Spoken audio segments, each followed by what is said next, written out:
Welcome to the Radio Horror YouTube channel, and today we're not talking about a current movie, we're talking about a past movie 25 years ago. It came out this week, the Robert Rodriguez, Quentin Tarantino written, directed, starring George Clooney, Juliette Lewis, and Harvey Keitel, and Selma Hayek, From Dusk Till Dawn, about vampires and badass bank robbers who are not good guys, and they're barely even anti-heroes. They're kind of thrust in that role, but kick-ass characters that through and through, you don't know what's going on in the beginning of that movie, and then it's just balls to the wall, grindhouse special effects with great other cameos such as Robert Kurtzman and Tom Savini and Fred Williamson. Fantastic film, and Cati the Blonde in Front of Fear is here to celebrate the 25th anniversary of From Dusk Till Dawn. Yes, hello, creeps and geeks. It is Cati, the blonde in front of Fear, talking to you about From Dusk Till Dawn, directed by Robert Rodriguez, as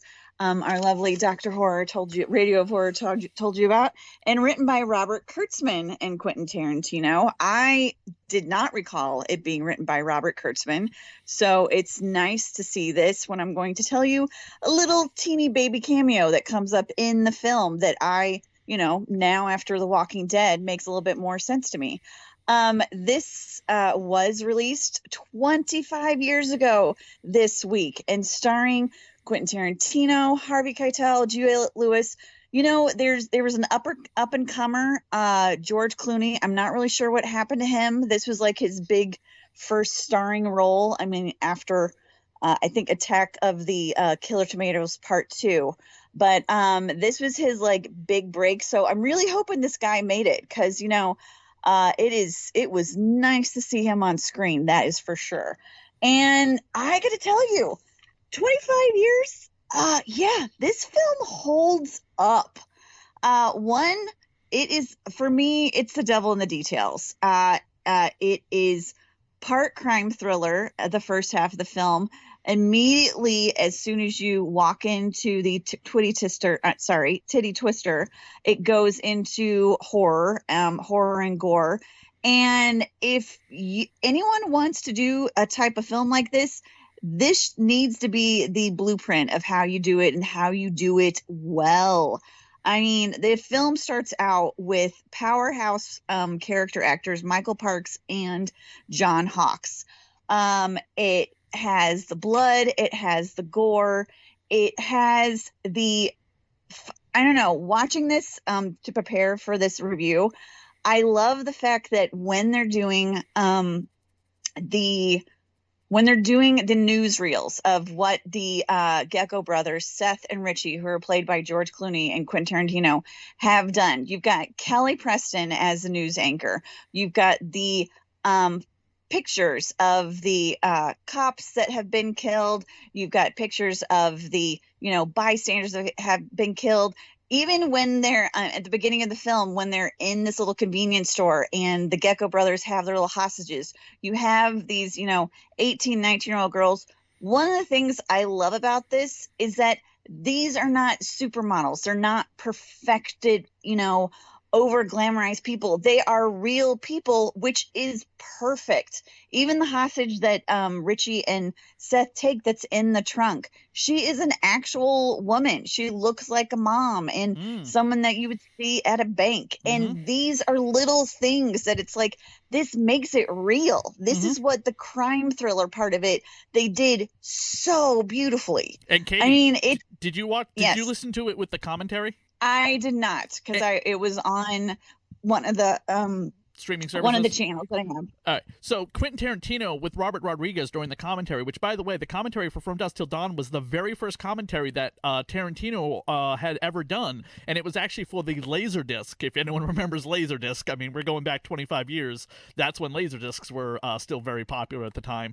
And they cast, I don't know who it was, but they cast, as he calls it, a pretty busty blonde for the kidnapped victim role. And Tarantino was like, no, we're going to have all sorts of titties flopping around in a scene coming up. Why don't we cast this woman as like a regular looking woman, like a slightly older woman, not a woman in her 20s. So he went against the studio to cast somebody who was a plain Jane, if that's what you want to call her. She was an actual woman. She was someone that people could relate to. That's one of the things when I see this. It's like I see this, I'm like, this is probably someone who I would see at church with my grandmother, or when I would go to the grocery store that I would see. That's one of the things that I think made this compelling and real. And then the other part is when you see what Richie has done to her, rather than do those little flashes that just, it's almost like Seth is having a bit of a heart attack when he, like, you're seeing the synapses in his brain like pop off because it's like this relationship between the two of them. Seth and Richie, like when Seth comes back from grabbing food and you see the actual grisly part of who Richie really is, and the fact that Seth sees again who Richie is. He knows who his brother is. He loves his brother, but he doesn't love who his brother is, and he will always stand by his brother, but he hates who his brother has become. And I like how the film doesn't show all the grisly details, but just in the flashbacks, like Seth is like in shock seeing what has happened, and he knows his brother is lying, and he knows his brother has things wrong with him, but he has to stick by him because he is the older brother. It's very hard to make a film like this, to have that crime thriller aspect of it. And then you also have a whole different dynamic with the Fuller family. I mean, they've had their bouts with death and trying to bond together and go on this road trip. No way in hell did they think that they would be involved with two killers on the run and then vampires when they get to Mexico. I mean, and the fact that they've got Harvey Keitel for this, Juliette Lewis, who, kudos to her for she was in at least her early to mid 20s, but she's playing like 17, 18 in this to perfection, much like she did in Cape Fear, which is the reason why she was nominated for an Oscar. And then when you get to the Titty Twister, it goes into a whole new dynamic. Now, one of the things, again, after not seeing this film for so many years, and even if I had remembered this when I, I remember when it happened, when I watched it the first time, but that little cameo of baby Greg Nicotero. It's like watching this after this time, like, hey, I know that guy now with the long hair. Look at him. And then thinking, oh, this makes sense with Greg Nicotero and Robert Kurtzman with all the Walking Dead now. It's like all of that happening. Yeah, Danny Trejo plays the bartender. Danny Trejo plays the bartender. Yes, I know. Danny Trejo. And he's like 50 years old in that movie. Oh, yeah, he is definitely up there. Yeah, I think he's around like 75. I remember meeting him at a con years ago and didn't know that he's like, I think he may be older than my dad, and thinking like, damn, my dad needs to work out or do something because you look fantastic, my fine friend. And he was like, well, thank you, darling. But yeah, then you've got Cheech Marin, who does like not one, not two, but at least three characters in this film. And last but not least, but the most iconic entrance of the film, and I would say probably in the top 5 for an entrance in a film, even though she's been in a couple things, I think 1 or 2 before that, but Selma Hayek as Centennico Pandemonium. I mean, that was something that anyone who has seen this, I will guarantee, definitely prepubescent boys will never forget. And even to this day, it is a showstopper. I mean, good for her that she can balance on that leg and also lick her other leg. That good for her. I can barely do that sitting down. And yeah, then you go from the gritty gore and somewhat that not rustic, but kind of torn, not like scratched up film that they do with crime thrillers, to then like almost Technicolor with tits and boobs and bands and blood and vampires. And while some of the digital effects they definitely look like they were a little bit older. At the same time, I've been watching a lot of films with this speaking of Pandemonium, this Pandemonium pandemic. Honestly, for it being 1996, they are still sometimes a lot better than some of the crap that's coming out now. But those practical effects, kudos to them. I mean, it's still that's some stuff that that's Nicotero at his and Savini combined together at their glory. Like, that is some damn fine work that those gentlemen did. And my final thought on this is, and this is something that makes me a little bit angry, again, watching it after 25 years. I loved it when it came out the first time. I love the gore and all that stuff. It makes me wonder, not in a Carrie Bradshaw, Sex and the City kind of way, but it honestly puzzles me. Why is Juliette Lewis's Kate Fuller not recognized as a predominant final girl? Like, she went from a pretty innocent teenager with her fam to kicking ass, killing vampires, doing little whistles to go from a 6-shooter to a crossbow, and I think a hammer or some sort of club. I forget. But I mean, she's killing these vampires in many different ways. Soul survive, obviously final girl. And I mean, she did a damn fine job. And it makes me think that more people should be recognizing her. And I hope they do. So 3 other movies that came out at the time of this film that Quentin Tarantino references as being like, he doesn't want this to be in any way, shape, or form a film you take your children to. And he referenced you could take your kids to films like Camp Nowhere or Cable Guy or Twister, and those will be your cookie cutter, run-of-the-mill, happy-go-lucky ending, good guy characters. He wanted the Gecko brothers to be complete opposites of anyone you would see in those films. And I love the fact he references Camp Nowhere, because I absolutely love Camp Nowhere with Christopher Lloyd. If you've never seen it, go check it out. I believe it's the anniversary of that as well. But even Twister, which is slightly more of a darker movie, isn't as nearly as dark as From Dusk Till Dawn. I mean, in the beginning of the scene, where you have the late great Michael Parks in the gas station talking with the gas station attendant for like 5 minutes. If you went into this movie expecting like vampires right away, the first like 25 to 30 minutes are not that. I mean, yeah, and you got the Fuller family, and then you finally get to vampires.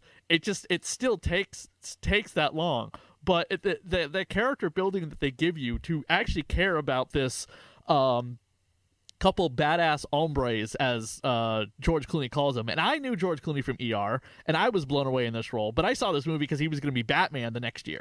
And, that was a sad mistake, even on his part, he admits. But I had no idea who Quentin Tarantino was. But I had seen Desperado, but I had never seen Pulp Fiction, and I never saw The Reservoir Dogs. I was 16 years old at the time, so that was not entirely my cup of tea. But vampires, and then I heard about vampire strippers, yeah, for 16 years old, that was completely my cup of tea, and definitely something I had to check out. I was completely blown away. I remember a Fangoria article talking about how much he hated the transformations in the movie, and they were too ridiculous, and everyone was so incredibly ugly, but he absolutely loved the giant rat scene, which Robert Rodriguez talks about being a carryover from another film that wasn't supposed to be in this. Also, From Dusk Till Dawn, do you know what film franchise and television series this was supposed to be connected to, Katie? No. Hello, kiddies. Welcome to Tales from the Crypt. Yikes. Well, that would have actually raised the bar on the Tales from the Crypt series, in my opinion. Right. So this and Frighteners were both supposed to be Tales from the Crypt movies, but after Bordello of the Blood tanked at the box office, they were like, nope. So they went to them being their own independent films. And honestly, Frighteners, I can't see it as much, but this movie, absolutely. In fact, God, I kind of wish they had put this movie out instead of Bordello of Blood, because Bordello of Blood is not a great film. In terms of like vampires being, sex workers and sex fiends and so on and so forth, but they're actually just being monsters. You know what I mean? They're not into romance.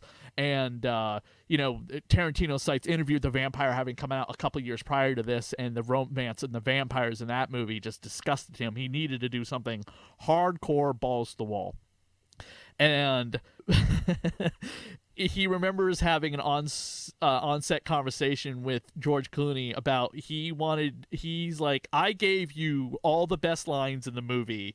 You have to let me have the scene where I suck on Selma Hayek's foot. Kudos to them too, because this film, when he goes from the sort of like roided out vampire to then when Seth sees him and he becomes the more like Richie with just the creepy eyes and the vampire fangs. I do not find Quentin Tarantino all that attractive, yet when he was that type of almost innocent vampire, he had a little bit of a sex appeal to him. Like, I gotta admit, it's like, I understand like where Mira Sorvino and a few others like were going out with him. Like, okay, yeah, he's kind of cute. Yeah. So, they're able to do that too. This cemented me for not Quentin Tarantino. I like him. He's okay. But I'm not obsessed with his movies. I probably own 2. Django Unchained and Once Upon a Time in Hollywood. But this definitely cemented me as a big fan to watch anything he does of George Clooney. And I know Eyes Wide Shut is considered to be one of the sexiest movies of all time, but I know that that's with his chemistry with Jennifer Lopez, but I think this role of his is one of the, if I was looking at him from one man to the other, one of the sexiest roles I've seen him in. He's just he's such a badass. He obviously kept his ER haircut. That was probably a stipulation of the people that allowed him out of his contract for a little while to go film this vampire movie. He's like, you can't change his haircut. But the tattoos and the look, I've seen cosplayers do that a lot. I've LARPed in a video game. Sorry, I LARPed in a role-playing game called Vampire the Masquerade, if you're not familiar with it, Katie. I'm not. It's you basically dress up as a vampire from several different clans: Toreador, Ventru, Nosferatu, Bruja, Gangrel, so on and so forth. There was a TV series by Aaron Spelling in the 90s. Only lasted for like 8 episodes. And one of the people I LARPed with when I first started doing this when I was 18 years old, he would always LARP as Seth Gecko. He'd put like the tattoo, the fake tattoos on. I don't know where he got the fake tattoos from, because this is, there wasn't a lot of print machines printing out fake tattoos kind of like the way they are today.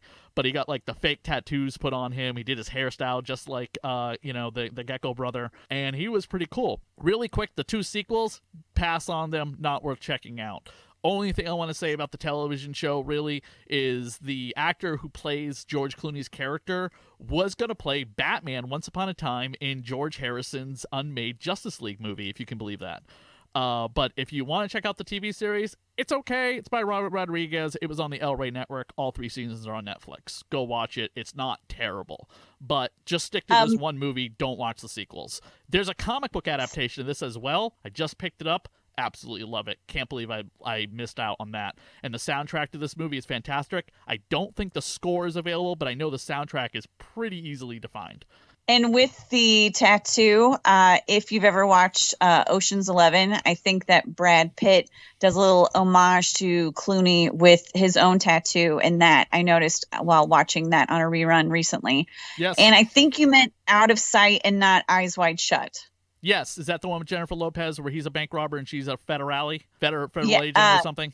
Out of Sight is with Jennifer Lopez, yes. Okay, yeah, so go watch that as well. Back to back these 2 movies. Just fantastic. Amazing George Clooney. And then a movie I would pair this with Selma Hayek is, you want to see different roles of Selma Hayek? Watch this, then go watch that stupid romantic comedy she did with Matthew Perry. Very funny stuff. But Selma Hayek, man, she still got it going on today. I can't wait until she plays Ajax in the Eternals movie whenever Disney gets around to releasing that. Because I fell in love with her in this movie. I mean, holy holy crap. Every time I see her abs, I'm always just like, okay, gotta start doing them ab crunches to get my abs to look like hers, because good God, she is just like tall and strong and beautiful in this role. And she's not a huge part of the movie. She's like the middle part and then dies and then moves on. You know, I was kind of shocked by that. I was expecting her to have a bigger role, but again, the movie's focused mainly on the the Fuller family and the Gecko brother. So that's fine. The special effects unbelievably outrageous. I think the best line in this movie is when they escape and he's like, "I heard it was a rough place. Why? Were they psychos or something?" And George Clooney says, "No, they weren't effing psychos. They were vampires. Psychos do not explode when they come in contact with sunlight," or something like that. Yeah. Do they look like psychos? Do psychos explode when sunlight hits them? No, they were vampires. Like, oh, sorry. And then, of course, he says to, and then Juliette Lewis wants to go with him on his, like, badass, her family is all dead, so she's got nowhere else to go. And he's like, "You know what, Kate? I may be an a-hole, but I'm not an effing a-hole." No, he's a bastard. That was one of the things. But like, yeah, he's like, I may be a bastard, but I'm not an effing bastard. Right, I'm not my brother, so don't worry about that. But the funny thing is, in the TV series, she does go with him. He does like, "Okay, why don't you come with me?" Like, I think he stops and says, "All right, come on," which is kind of an interesting dynamic. I would have loved to see those two, not in like a romantic way, because it's not necessary. And I don't care about the age difference as much because the actress is in her 20s, but the just like an interesting sequel of those two starting a life of crime but encountering vampires again, as a father-daughter kind of dynamic, that would have been awesome. But who knows? Maybe one day we'd get that movie. They're constantly bringing stuff back or whatever. You know what? Damn the age of whoever the people are. George Clooney still looks like the way he does. She pretty much still looks like the way she does. Why not have those two come back to do a sequel years later? A better, proper sequel. I would watch the hell out of that. Juliette Lewis is ageless. And the more I thought about it, it's like, it actually makes sense for her to go with him at the end of the film, because I can't even imagine. One, I think he gave her like 50 grand. She's covered in blood. Her father and brother have disappeared. What is she going to do? Go home and think that everything is going to be okay? I would think that everyone would think that she killed them or something. Or, how do you explain that? No one would believe that they got eaten by vampires. There's no proof but a bunch of goo on the ground since everyone exploded. And it's like it makes more sense for her to go with Seth than it does to go home or wherever she would go. Definitely. Check out the rest of the videos here on the Radio Horror YouTube channel, as well as Katie's other fantastic reviews. Go out, buy, rent, download, however you find it. I don't know exactly what services it's on. By the way, the Blu-ray for this movie, if that's what you're into, it's pretty cheap. It's like $10 or whatever. The 4K version hasn't come out yet. I have to replace my DVD because I cracked the middle of the disc, and the the stress fracture has now gone into the actual movie. So I was like, when I put it back in the case yesterday after watching it, I was pissed. There's also an amazing documentary to watch. It's 2 hours long, so it's even longer than the film itself, called The Full Tilt Boogie. It's an entire behind the scenes, on the set, fly in the wall style documentary of the filming of From Dusk Till Dawn. Worth checking out every minute of it. Definitely. Go find the comic book if you can. I also happen to have the screenplay of the movie, which has an amazing introduction by Clive Barker, and Tarantino on the commentary says the introduction by Clive Barker is better than anything that I wrote in the screenplay. Thank you, everybody.